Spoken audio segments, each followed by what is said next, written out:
बिस्मिल्लाहिर्रहमानिर्रहीम अस्सलाम वालेकुम। की हाल चाल है सब का? खैरियत नाल हो? ठीक ठाक हो? उम्मीद है तुम सब खैरियत नाल होगे, ठीक ठाक होवोगे, खुश होवोगे। मैं मुहम्मद अंसर ते तुस देख रहे हो पेंडू ब्लॉग। तो शुरू करते हैं अपना अज का दिन अल्लाह का नाम लैके। तो अज का अपना नवा ब्लॉग जेड़े जेड़े अपने चैनल पर नवे आने वाले उन्होंने अगे गुजारिश है कि चैनल सबसक्राइब कर दो। तो जेड़े पहले तो देखने वाले उन्होंने दिल तो शुक्रिया।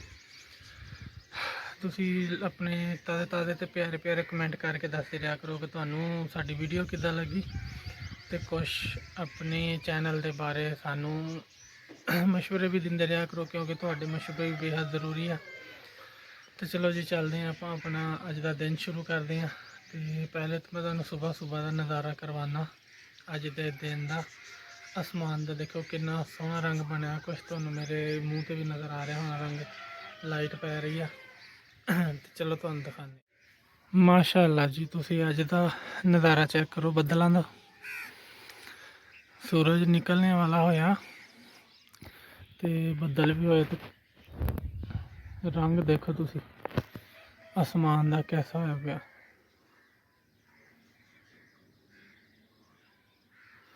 माशाअल्लाह केड़ी केड़ी जगह ते नज़ारा नज़र आ रहा, तो केड़ी केड़ी जगह ते साफ नज़र आ रहा, कमेंट लाजमी करो। हम सुबह सुबह का टाइम है तकरीबन 6-5:30 का। कैसा लगा नज़ारा फिर लाजमी दस्यो, नाले भी दस्यो कि केड़ी केड़ी जगह ते नज़र आ रहा तो किथे किथे नज़र नहीं आ रहा।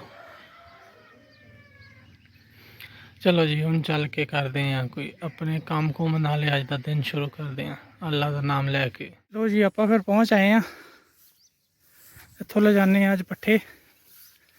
आ है अपने, आ है ज़ाहद होना दे, ते आ लगा है नाल उन्हां दा झोना।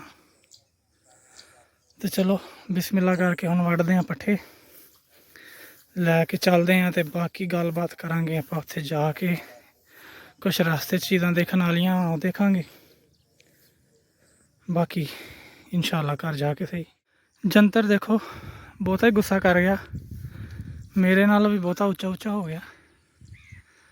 तो फल भी लगना शुरू हो गया, यानी कि फल का मतलब आ फलियां चुक लियां ने, इन बी लगना शुरू हो गया। फलियां पक जानियां तो ये निकलेगा यदा बी, तो वो आप दोबारा अगले साल वास्ते रख सकते हैं बीजने वास्ते।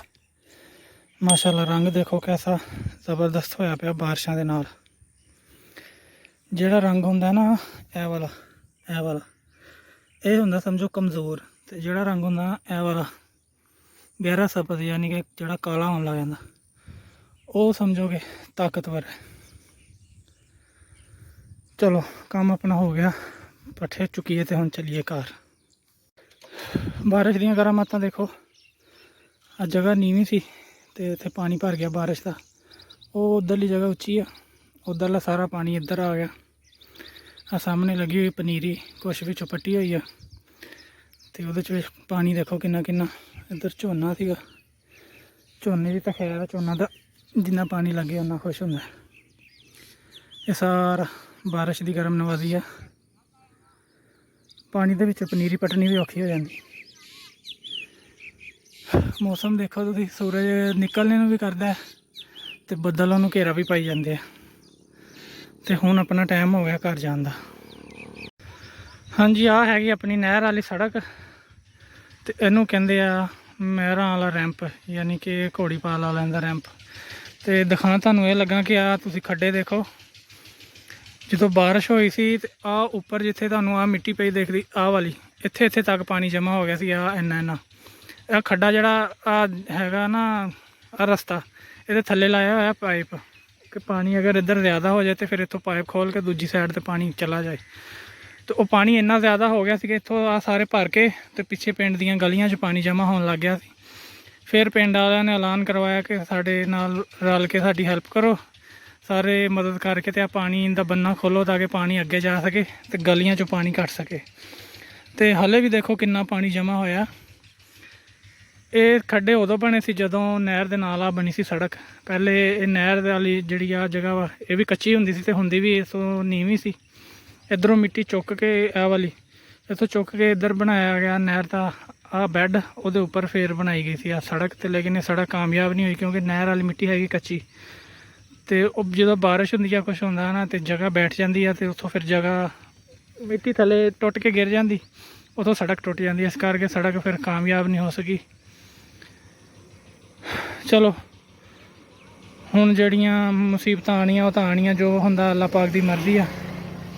तो कोशिश करते हैं कि आपां ओहदी मर्जी च राज़ी रहिए, जिद्दां उन्हें करना जो उन्हें चाहना उही होना। आपां तो बस उहदे अगे दुआ कर सकते हैं, तो दुआ ही करते हैं कि अल्लाह पाक साडे सब ते रहम करे, साड़ियाँ गलतियाँ गुताइयाँ माफ़ करे। चलो जी चलते हैं तो करते हैं अपना काम। हाँ जी सुबह के काम तो तकरीबन कर दिते ख़त्म। तो कभी धुप्प निकल आती, कभी बदल हो जाते, तो हब्स हुई पई आ। हुण थोड़ा जिहा नहा धो के आने फ्रैश, ताकि थोड़ा सुकून हो गर्मी तो। फिर देखते हैं की बनाना की करना। धुप्प निकल आई है, हुण करना तो कराना की आ, थोड़ी रेस्ट करते हैं, फिर शाम को उठ के बाकी काम काज करांगे।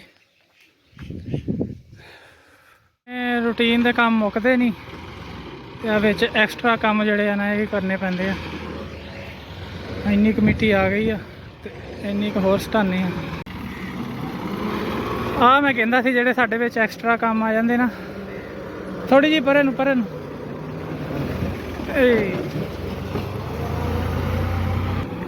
रूटीन तो लैदा जेड़े फिर काम होंदे ना वो बहुता खप खपई हो जाता। बस बस बस थोड़ा जिहा अगे कर ली, थोड़ा जिहा बस चुप।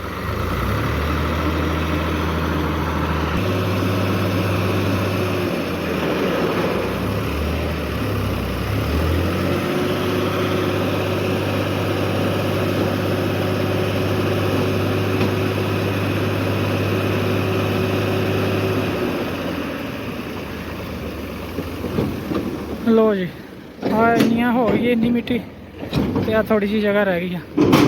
पट्ठे लिया के तो फिर सारा हुण कीता अज इत्थों लग के आ वाली सारी साइड जी हुण मिट्टी बराबर की, हले इन्नी बड़ी पई है करने वाली। आस्ता आस्ता करांगे। मझां जो सामने रखियां बिठाइयां हुई क्योंकि बदल होए आ, हवा चलती पई है, तो उत्थे सुकून नाल बैठ गई, गर्मी तो बच गए। सारी जगह नीवी हो गई सी। हुण आ वाली जी ढेरी आ ये सुटांगे इत्थे अंदर।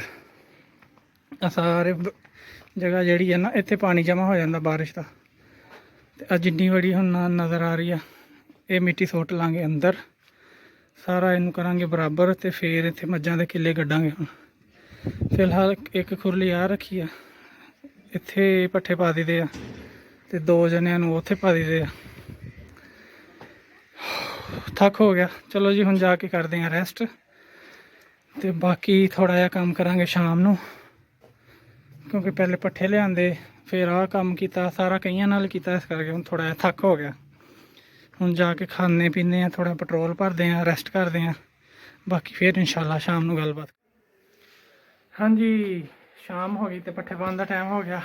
चलते हैं तो जाके पाने मझां नूं पट्ठे। अज है 14 अगस्त जश्न आज़ादी, लेकिन अपनी आज़ादी हले नहीं हुई क्योंकि काम बहुत है। चलो दरवाज़ा बंद हो गया। धुप्प देख रहे हैं, बहुत शदीद धुप्प है। चलो जी माशाल्लाह पट्ठे पा हो गए। भुख काफ़ी लगी हुई थी इन्हों, इन्हें सुबह पट्ठे थोड़े खाधे सी, इन्होंने पता नहीं की होया सी। हाँ चलो तुसी खाओ तो मैं हुण जाना घर, फिलहाल धुप्प बहुत आ खड़े हले इंतजार च इन्हों भी हुण वारी आ गई। हुण इन्हों पा दिए पट्ठे, वो तो माशाल्लाह खान लग गई। तो धुप्प देखो हले कितनी तेज़ आ, बहुत ज़्यादा। वेट करो जी तुहाडे वास्ते लैके आने। चलो जी हुण मिलते इंशाल्लाह शाम नूं। आखिरकार शाम हो गई, थोड़ी देर हुण पैंदे आ पंखे थले, पसीने ना बुरा हाल हो गया। हले मझ चोण वाली रह गई आ। तो चलो जी अज का ब्लॉग करते हैं इत्थे ख़त्म। उम्मीद है कि अज भी तुहानूं चंगा लग्या होगा। ਤੇ ਇਨਸ਼ਾਅੱਲਾ ਆਪਾਂ ਮਿਲਾਂਗੇ ਅਗਲੀ ਵੀਡੀਓ 'ਚ। ਉਦੋਂ ਤੱਕ ਆਪਣਾ ਬਹੁਤਾ ਬਹੁਤਾ ਖਿਆਲ ਰੱਖਿਓ, ਵਾਸਤੇ ਰਹੋ, ਖੁਸ਼ ਰਹੋ ਤੇ ਸਾਨੂੰ ਆਪਣੀਆਂ ਦੁਆਵਾਂ 'ਚ ਯਾਦ ਕਰਦੇ ਰਹੋ। ਉਦੋਂ ਤੱਕ ਰੱਬ ਰੱਖਾ। ਅੱਲਾ ਹਾਫਿਜ਼। ਮਿਲਦੇ ਹਾਂ ਅਗਲੀ ਵੀਡੀਓ 'ਚ।